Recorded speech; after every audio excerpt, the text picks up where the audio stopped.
Recently, I received this mailer that once again reminded me that the Good Old Boy Network is alive and well right here in South Dakota.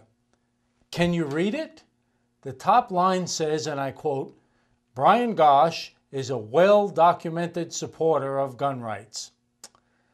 I immediately recalled when I read this testifying before the House State Affairs Committee in the 2012 legislative session in support of a constitutional carry bill, H.R. 1015.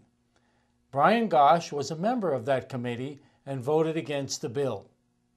Did you catch that?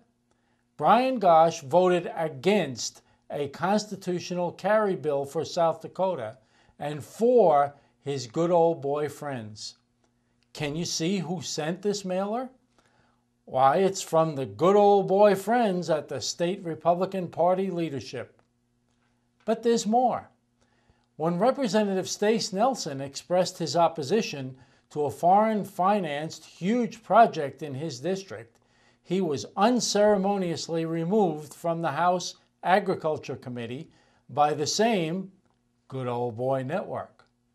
When Representative Stace Nelson and Representative Lance Russell were not cooperating with the GOP House leadership, both were tossed from the House GOP caucus by the same Good Old Boy Network. When 5 Good Old Boy Network members appeared vulnerable to lose their primary battles in their districts, Governor Dugard endorsed them for re-election in the GOP primary. When Governor Dugard was confronted with a flyer that exposed the fact that he had endorsed pro-choice, pro-homosexual agenda candidates, the Good Old Boy Network members condemned the flyer, even though the truth was told. Now the South Dakota Republican Party is defending good old boy Brian Gosch's record on gun rights.